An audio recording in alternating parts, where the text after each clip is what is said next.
이 시간 오후 예배를 함께 드리시는 모든 성도님들께 하나님의 은혜와 평강이 함께 하시기를 바랍니다. 여러분들은 어려우실 때 하나님을 더 찾으십니까? 아니면 평안하실 때 하나님을 더 찾으십니까? 우리가 보통 생각하기에는 삶에서 성공하기만 하면 신앙생활을 더 열심히 하고 하나님과 이웃도 더 잘 섬길 수 있을 것 같은데 실제로는 그렇지 않습니다. 사람은 되게 힘들 때는 하나님을 간절히 찾고 말씀을 붙잡으며 열심히 신앙생활을 하려고 하지만 성공하게 되면 이상하게 욕심을 부리며 오히려 멸망의 길로 들어설 때가 너무도 많습니다.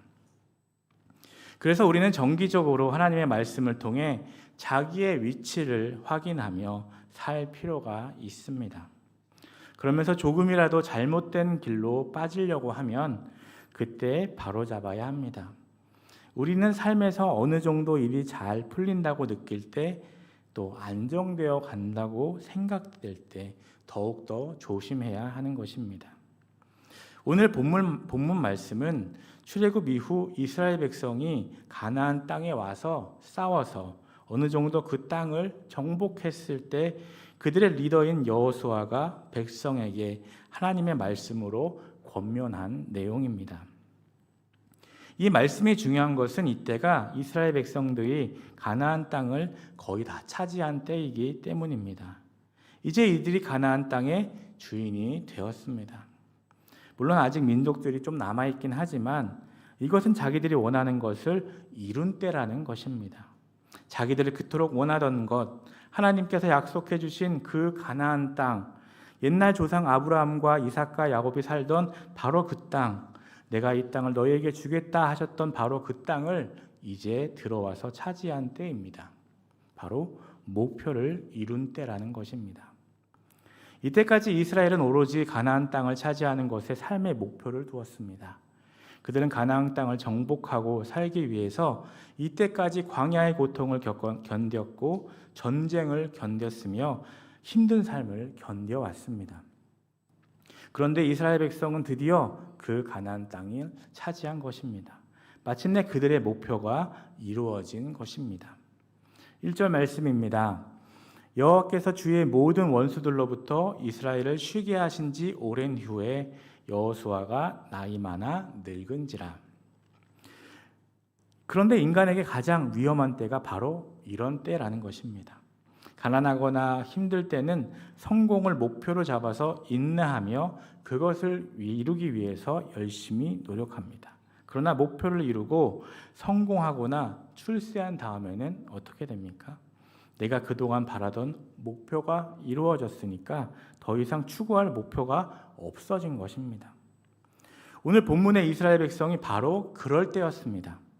그때 여호수아는 이스라엘 백성에게 유언과 같은 하나님의 말씀을 전합니다. 왜냐하면 이때야말로 백성에게 하나님의 말씀이 가장 절실하게 필요한 때였기 때문이었습니다. 사람들은 대개 성공이라는 인생의 목표를 가지고 열심히 노력하며 살아갑니다. 그런데 일단 목표를 이루고 나면 이상하게 방황합니다. 왜 그럴까요? 이제부터 무엇을 해야 하는지, 무엇을 위해 살아야 하는지 그 목표를 잃어버리게 되었기 때문입니다. 그런 사람들이 이 세상에는 너무도 많습니다. 이제 이스라엘 백성은 자기들이 그토록 원하던 꿈을 이루었습니다. 주변의 모든 대적들을 다 이김으로써 더 이상 정복할 곳이 별로 남지 않았습니다. 하지만 가나안 땅 정복은 거기 살면서 더 중요한 것을 이루기 위한 과정이고 도구였을 뿐입니다. 지금 가나안 땅에 들어가 싸워서 정복하여 차지하는 과정은 그들의 진짜 목표가 아니라 그것은 그들의 삶의 목적을 이루기 위한 도구일 뿐이었던 것입니다. 이제 이스라엘 백성은 하나님의 택함을 받은 백성으로서 사명을 그 땅에서 감당해야 합니다. 그런데 이스라엘은 실패했습니다. 그 가나안 땅을 차지했으면 하나님의 뜻대로 하나님의 백성답게 이 세상에 하나님을 믿는 백성은 어떻게 살아야 하는지, 하나님은 어떤 분이신지를 전파하며 살아야 하는데 그렇게 하지 못했습니다. 하나님께서 이스라엘 백성으로 하여금 가나안 땅의 많은 민족들을 물리치시고 또 그곳을 정복하여 그곳에 뿌리를 내리게 하신 것은 그들이 광야에서 체험한 하나님을 삶의 중심으로 모시고 가나안 땅에서 하나님이 원하시는 진정한 부흥을 이루며 살라는 뜻이었습니다. 이제는 정말 하나님을 보여주는 삶, 하나님을 믿는 백성다운 삶이 최고의 삶이고 진정한 삶이라는 것을 보여주라는 것이었습니다. 그런데 많은 이스라엘 사람들이 그렇게 생각했을 것입니다. 이스라엘이 전쟁하고 싸우면서 이기고 또 이기고 땅을 차지하며 들어가며 이제 얼마 안 남았다. 이제 정말 얼마 안 남았다. 그동안 내가 이렇게 고생하며 힘들게 싸우고 우리 가족들을 위해서 힘들게 고생했는데 이 가나안 땅만 차지하면 다 될 것이다. 이것만 정복하면 우리 인생이 정말 행복할 것이다. 과연 그럴까요? 전혀 그렇지 않았습니다. 그들이 땅을 차지한 다음에 오히려 엄청나게 많은 문제들이 닥쳐왔습니다. 이 땅에 살면서 뭔가가 되는 것을 목표로 삼고 나아가는 사람들은 그것을 이루고 나면 그 다음이 없기에 방황하게 됩니다. 학생이 고등학교 때 내가 좋은 대학에 가야지 하고 열심히 그 목표를 세우고 공부합니다. 그것은 좋은 일입니다. 그런데 내가 좋은 학교에 가는 것이 인생의 목표다라고 목표를 세우고 공부했는데 그 대학교에 들어갑니다. 그러면 그 인생의 목표가 없어지는 것이 아닙니까? 그 다음부터는 방황하는 것입니다. 들어간 것까진 좋았는데 그 다음에는 방황하는 학생들이 많습니다. 또 대학을 마치고 좋은 대학원에 가거나 아니면 취직하겠다고 했는데 취직을 하고 나면 또 목표가 사라지고 그러니 또 방황하는 것입니다. 돈을 많이 버는 것이 목표인 사람은 돈을 많이 벌고 나면 그 후에 잘 되는 것이 아니라 또 방황합니다. 혹시 여러분 이것만 되면 내 인생이 잘 풀릴 것이다 라고 생각하는 것이 있으십니까? 이것만 해결되면 소원이 없겠다. 이것만 되면 이제 다 된다 라고 하시는 것이 있습니까? 그런데 과연 그럴까요? 그 다음에는 또 다른 문제들이 기다리고 있습니다. 조금 있으면 또 비슷한 문제가 생깁니다. 똑같은 문제가 또 생깁니다. 왜 그럴까요? 내가 바뀌지 않았기 때문입니다. 내가 안 바뀌었는데 문제만 해결된 것입니다. 그러면 이제 조금만 지나고 또 어떤 상황이 생기고 나면 또 문제가 생기는 것입니다. 내가 바뀌지 않았기 때문에 그렇습니다. 결국 내가 변화되어야 하는 것입니다. 그래야 문제가 해결될 수 있고 또 설사 문제가 계속된다 할지라도 그것은 더 이상 문제가 되지 않는 것입니다. 내가 하나님 안에서 정말 믿음으로 변화되어 살면 문제가 와도 문제가 되지 않습니다. 그런 문제를 해결하고 또 무엇인가를 이루고 싶은 것을 이루는 것들은 다 내 삶의 진짜 목적이 아니라 도구인 것입니다. 우리가 이것을 꼭 기억해야 합니다. 그런 것들은 진짜로 중요한 것, 즉 하나님이 나에게 주신 사명을 이루기 위한 과정이고 수단이고 도구가 되는 것들입니다. 그런데 이렇게 도구이고 수단인 것들을 내 삶의 목표로 또 목적으로 삼아버리니까 그것들을 이루고 나면 허무해지고 엉뚱한 짓을 하게 되는 것입니다. 그러므로 우리에게 가장 중요한 것은 하나님께서 주신 사명을 이루는 것입니다. 여러분 한번 생각해 보십시오. 이전에 어떤 문제를 놓고 간절히 기도했는데 해결되니까 어떠셨습니까? 또 원하던 것들을 해결받았을 때 헌신하고 더 열심히 하고 하나님께 나아가는 분도 있습니다. 그러나 그렇지 못하신 분들도 계십니다. 그렇게 바라던 것들이 이루어졌는데도 하나님께 기도하면서 이루어졌는데도 하나님께 나아가지 않습니다. 우리는 이것을 좀 더 잘 생각해 볼 필요가 있습니다.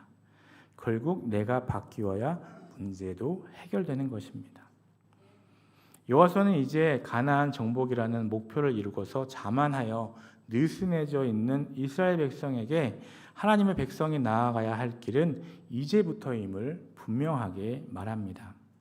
지금까지 싸웠는데 그것이 진짜 목표가 아니라 이제부터가 진짜다라고 말하고 있는 것입니다. 하나님의 백성의 길에서 가장 중요한 것은 모든 것을 우리가 아니라 하나님이 하셨다는 것을 인정하는 것입니다. 우리 3절 말씀을 다시 한번 읽겠습니다. 너희의 하나님 여호와께서 너희를 위하여 이 모든 나라에 행하신 일을 너희가 다 보았거니와 너희의 하나님 여호와 그는 너희를 위하여 싸우신 이시니라. 아멘. 대개 사람은 성공하고 나면 자기가 잘나고 똑똑하거나 열심히 해서 성공했다고 생각합니다. 겉으로는 제가 부족하지만 어떻게 하다 보니 잘 됐습니다 라고 말은 하지만 내심 그래도 내가 열심히 했으니까 이렇게 됐구나 라고 뿌듯해하는 것입니다. 특히 자수성가한 분들은 그렇게 생각하시는 분들이 많습니다. 그런데 사실은 하나님께서 내가 성공하도록 길을 열어주신 것입니다. 하나님을 믿는 사람이든 안 믿는 사람이든 세상에서 성공한 사람들 중에 이것을 인정하는 사람도 있고 인정하지 않는 사람도 있습니다. 그러나 우리 믿는 사람들은 모든 삶은 하나님이 해주셨다는 사실을 잊지 말아야 합니다. 지금까지의 모든 삶은 내가 50% 정도 하고 하나님이 50% 정도 해주신 것이 아닙니다. 하나님이 100% 다 해주신 것입니다. 하나님이 손가락 하나로 툭 치시면 다 끝납니다. 그렇게 하시면 아무것도 안 됩니다. 내가 아무리 하려고 해도 소용이 없습니다. 막 나가려고 해도 하나님이 손가락으로 붙들고 계시면 우리는 한 발짝도 나가지 못합니다. 하나님이 풀어주시니까 풀린 것이지 내 힘으로 된 것이 아니라는 것을 우리는 인정해야 합니다. 여호수아는 지금까지 이스라엘이 이렇게 성공할 수 있었던 것, 승리할 수 있었던 것은 자기들이 잘해서 된 것이 아니라 100% 하나님이 해주신 것이라고 선포하고 있는 것입니다. 전투 경험이 거의 없었던 이스라엘이 어떻게 계속해서 연전연승을 거둘 수 있었겠습니까? 하나님께서 그들을 보호하시고 적들을 물리쳐 주셨기 때문입니다. 4절 말씀입니다. 보라, 내가 요단에서부터 해지는 쪽 대해까지에 남아있는 나라들과 이미 멸한 모든 나라를 내가 너희를 위하여 제비를 뽑아 너희의 지파에게 기업이 되게 하였느니라. 이스라엘이 신기한 것은 그들이 가나안 정복을 치밀하게 계획했던 것도 아니고 그럴 수 있는 전투 능력이 있었던 것도 아닌데 싸울 때마다 승리를 거두었다는 점입니다. 이집트 땅에서 400년 이상 지냈고 마지막 몇십 년은 노예로 지냈던 이 백성에게 무슨 전투 능력이 있었겠습니까? 그런데 그들의 승리 비결이 무엇입니까? 하나님의 말씀에 믿음으로 순종하여 행한 것입니다. 그랬더니 한 성을 이기고 또 그 다음 성을 이기고 마침내 다 이긴 것입니다. 처음에는 강력한 여리고 성을 무너뜨릴 때 순종해서 이겼는데 그때 물건을 슬쩍 가로챈 사람이 있어서 정결하지 못했기 때문에 아주 약한 아이성에게는 패했습니다. 하지만 그 후에는 계속 이겼습니다. 순종해서 다 이긴 것입니다. 말씀에 대하여 믿음으로 순종할 때 승리가 따라온다는 것입니다. 이것은 우리 삶에도 같습니다. 우리가 치밀하게 계획을 세우거나 능력이 엄청나거나 모든 것을 다 알아서 승리하는 것이 아닙니다. 하나님의 말씀에 순종할 때 승리하는 것입니다. 내 삶에 미래가 보이지 않아 답답할 수 있습니다. 앞으로 내가 어떻게 해야 하나 답답하고 힘들고 염려되는 분들이 계십니다.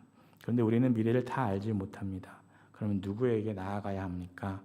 미래를 쥐고 계신 하나님께 나아가야 하는 것입니다. 그러니 미래를 알고 계시고 미래를 주관하신 하나님, 과거와 현재와 미래를 다 주관하신 하나님께 나아가야 하는 것입니다.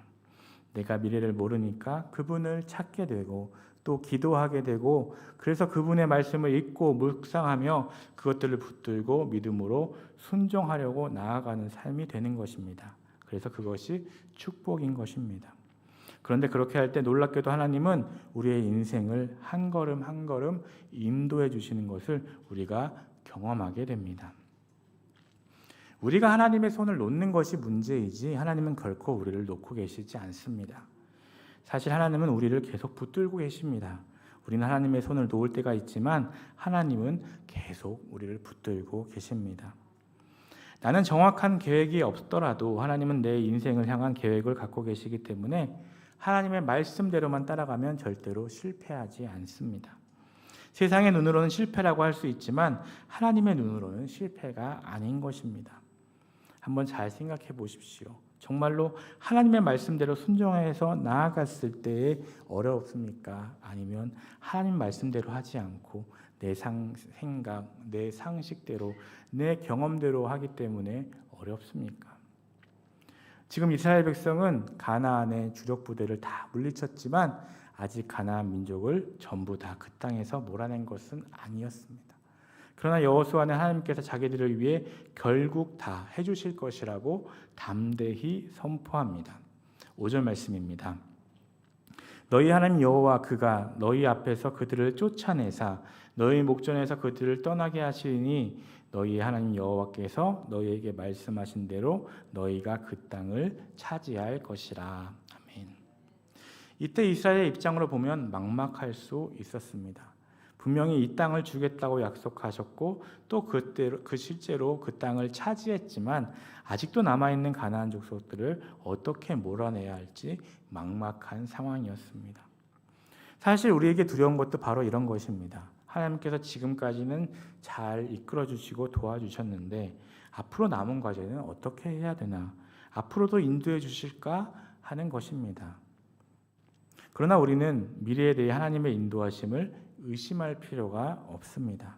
바로 이 성경에 있기 때문입니다. 성경을 주신 이유가 바로 그것입니다. 성경은 하나님이 여호수아를 비롯해서 수많은 믿음의 사람들을 통해 역사하시며 그들을 인도하신 이야기들로 가득합니다. 그래서 우리는 이 말씀을 읽고 묵상해야 하는 것입니다. 여호수아는 남은 문제에 있어도 하나님께서 해결해 주신다고 확신합니다.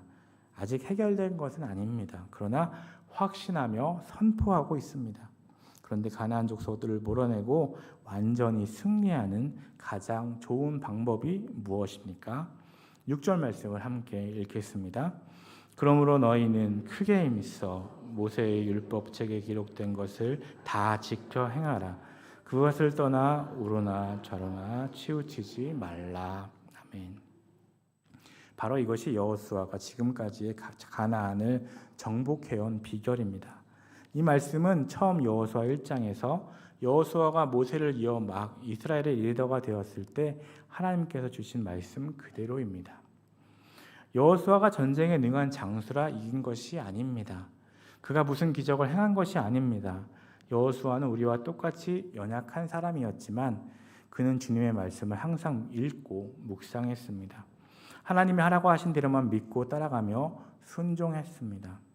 그랬더니 모레알 갔던 이스라엘 백성이 마음이 하나가 되고 또 거친 가나안 민족들을 상대로 이길 수 있는 힘과 지혜가 생겼던 것입니다. 우리가 세상에서 성공하는 것은 인간의 머리로만 되는 것이 아닙니다. 물론 인간적인 수준에서 우리가 노력은 해야 합니다. 그러나 인간의 머리의 한계를 넘어서는 일들이 너무도 많습니다. 그런 부분들은 하나님이 도와주시지 않으면 될 수가 없는 일들인 것입니다. 결국 우리의 삶의 승패는 바로 여기서 갈립니다. 유한한 내 능력으로 계속 나아가겠느냐, 아니면 무한하신 하나님의 능력과 지혜를 내 삶에 적용해서 승리하겠느냐, 당연히 후자입니다. 승리하려면 하나님의 말씀을 붙들어야 합니다. 읽고 묵상하며 생각해야 합니다. 그리고 그 말씀을 가지고 우리가 기도해야 하는 것입니다. 여러분, 하나님의 말씀을 꾸준히 읽고 묵상하고 계십니까? 우리가 늘 어렵다고 하고 힘들다면 왜 그렇겠습니까? 하나님을 믿는다고 하는데 정작 하나님이 무슨 말씀을 하시는지 묵상하지 않기 때문은 아닐까요? 말씀을 읽어도 여전히 어렵고 힘들다면 왜 그렇겠습니까? 혹시 좌로나 우로나 치우쳐서 자기 뜻대로 살기 때문은 아닌지 돌아보아야 하겠습니다. 승리의 길은 이미 우리에게 주어져 있습니다. 그런데 승리하는 사람이 있고 패배하는 사람이 있습니다. 지금 상황이 엄청나게 어려운데 두 사람이 있습니다. 똑같이 어려운 상황에서 그렇게 어려운 상황이면 둘 다 실패해야 하지 않겠습니까? 그런데 어떤 사람은 거기서 잘 되고 어떤 사람은 무너지는 것입니다. 환경이 아주 좋은데 거기서 무너지는 사람이 있고 잘 되는 사람이 있습니다. 똑같은 상황에서 왜 이런 다른 결과가 나오는 것일까요? 그 차이는 결국 내가 하나님의 말씀을 어떻게 대하고 있느냐에 달려 있는 것입니다. 하나님께서 이스라엘 백성에게 이 가나안 땅을 주신 목적이 무엇입니까? 단순히 이제 너희는 가서 편안하게 잘 먹고 잘 살아라 하시는 것이 아닙니다. 하나님은 이스라엘 경제적으로나 정치적으로 안정되는 것 자체가 목적이 아니라 철저한 부흥을, 영적 부흥을 이루기 원하셨습니다. 경제적 풍요와 정치적 안정은 진정한 부흥을 일으키는 도구가 되는 것일 뿐입니다. 그런데 당시 상황으로 보면 이스라엘이 경제적으로 잘 살려고 하거나 정치적으로 안정되려고 할 때 거기에 있는 가나안 민족 사람들과 손을 잡아야 가능했었습니다. 하지만 하나님은 이스라엘 백성에게 가나안 족속들과 연합하지 말라고 경고하십니다. 7절에서 8절 말씀입니다. 너희 중에 남아있는 이 민족들 중에 들어가지 말라. 그들의 신들의 이름을 부르지 말라. 그것들을 가리켜 맹세하지 말라. 또 그것을 섬겨서 그들에게 절하지 말라. 오직 너희 하나님 여호와께 가까이 하기를 오늘까지 행한 것 같이 하라. 하나님이 가나안 족속들과 교류하지 말라고 하시는 것은 단순히 그들이 악하거나 이방 민족이라서 그런 것이 아닙니다. 그들의 신들의 이름을 부르지 말라. 왜 그 민족들 중에 들어가지 말아야 합니까? 그들의 신들의 이름을 부를 수 있기 때문입니다. 그들의 신들의 이름을 부른다는 것이 무엇입니까? 그들의 종교를 따라간다는 것입니다. 영적으로 타락한다는 것입니다. 그것은 헛된 종교이기 때문에 따르지 말라는 것입니다. 온 우주의 진짜 신은 하나님밖에 안 계십니다. 그러니 눈을 다른 데로 돌리기면 실패하게 되는 것입니다. 그래서 여호수아는 그들과 사귀지 말고 오직 하나님만 붙들라고 합니다. 하나님만 붙들 때 그 결과가 어떻게 됩니까? 9절 말씀을 함께 읽겠습니다. 이는 여호와께서 강대한 나라들을 너희의 앞에서 쫓아내셨으므로 오늘까지 너희에게 맞선 자가 하나도 없었느니라. 아멘. 이스라엘이 이때까지 오게 된 것은 자기들의 힘이 아니었다는 것입니다. 그들이 싸웠던 적들 중에는 강한 나라들, 강한 군대가 많았습니다. 그러니 상식적으로 이스라엘이 이길 수 있는 군사력이 아니었습니다. 그런데 이상하게 이스라엘은 그렇게 강한 적들을 모두 물리치고 승리했습니다. 그 이유가 어디에 있습니까? 하나님께서 친히 그들과 함께 싸우셨던 것입니다. 우리가 이 땅에서 승리하는 비결은 바로 하나님을 가까이 하는 것입니다. 하나님을 가까이 하는 것은 하나님의 말씀을 가까이 하고 그분의 백성과 함께 하는 것입니다. 그런데 우리가 걱정하는 것은 우리가 너무 하나님만 가까이 하면 세상과 멀어지지 않을까, 세상이 뒤처지는 것은 아닐까 하는 것입니다. 그러나 그런 것을 걱정할 필요는 없습니다. 오히려 그 반대입니다. 하나님의 말씀을 붙들고 사는 사람은 하나님이 책임져 주십니다. 10절 말씀입니다. 너희 중 한 사람이 1000명을 쫓으리니 이는 너희의 하나님 여호와 그가 너희에게 말씀하신 것 같이 너희를 위하여 싸우심이라. 아멘. 우리가 흔히 하는 말 중에 일당백이라는 말이 있습니다. 그런데 여기서는 일당천입니다. 생각해 보십시오. 우리가 1000명의 인생을 살 수 있다면 그 삶이 얼마나 엄청나고 풍성하겠습니까? 하나님은 우리에게 1000명의 힘을 주실 것이고 1000명의 인생을 사는 풍성하고 아름다운 삶을 살게 해주신다는 말씀입니다. 어떻게 그것이 가능합니까? 하나님을 가까이 할 때 가능한 것입니다. 우리가 가장 조심할 것은 하나님을 가까이 하지 않고 다른 것을 가까이 하는 것입니다. 그러면 이스라엘 백성은 자기가 가까이 하는 세상 사람들처럼 되는 것이 아니라 완전히 멸절한다고 말씀하고 있는 것입니다. 마태복음 6장 33절 말씀입니다. 그런즉 너희는 먼저 그의 나라와 그의 의를 구하라. 그리하면 이 모든 것을 너희에게 더하시리라. 이것은 우리가 잘 아는 말씀입니다. 그런데 우리가 하나님의 나라와 의를 먼저 구하지 않고 자꾸 다른 것을 보고 다른 것을 구하려고 하면, 말씀대로 하지 않고 자기 나름대로 살려 하면 잠시는 잘 될 수 있습니다. 똑똑한 것처럼 보일 수 있습니다. 그러나 두려움과 염려와 불안에서 해방되지는 못합니다. 하나님의 말씀대로 살지 않고 자기 생각과 방식대로 살게 되면 평생 무엇을 먹을까, 무엇을 마실까, 무엇을 입을까 염려하고 걱정하는 삶이 된다는 것입니다. 하나님을 믿는다고 하면서도 다른 것을 먼저 가까이 하면 걱정이 떠나지 않는 삶이 됩니다. 11절에서 13절까지 말씀입니다. 그러므로 스스로 조심하여 너희 하나님 여호와를 사랑하라. 너희가 만일 돌아서서 너희 중에 남아 있는 이 민족들을 가까이하여 더불어 혼인하며 서로 왕래하면 확실히 알라. 너희 하나님 여호와께서 이 민족들을 너희 목전에서 다시는 쫓아내지 아니하시리니 그들이 너희에게 올무가 되며 덫이 되며 너희의 옆구리에 채찍이 되며 너희의 눈에 가시가 되어서 너희가 마침내 너희 하나님 여호와께서 너희에게 주신 이 아름다운 땅에서 멸하리라. 안타깝지만 이 성경과 실제 역사를 보면 이대로 되었습니다. 하나님의 말씀에 불순종하다가 그대로 된 것입니다. 하나님은 이스라엘 백성들에게 오직 하나님만 사랑하라고 하셨습니다. 하나님 말씀에 그것은 사실 하나님을 위한 것이 아니라 자기들을 위한 것이었습니다. 우리도 마찬가지입니다. 하나님은 우리에게 가장 좋은 길이 무엇인지를 잘 아시는데 우리가 자꾸 다른 곳으로 가니까 그것이 너무 안타깝고 답답하신 것입니다. 그래서 다른 데로 가지 말고 나에게 먼저 와라. 그러면 다 해결되는데 왜 자꾸 다른 데로 가서 넘어지고 그 다음에 오느냐라고 안타까워하시는 것입니다. 이 땅에서 승리하는 비결은 말씀에 대해 믿음의 순종으로 나아가는 것입니다. 그러므로 우리가 하나님의 말씀에 매 순간 믿음으로 순종하여 승리하는 삶을 사는 우리 모두가 되기를 주님의 이름으로 축복합니다.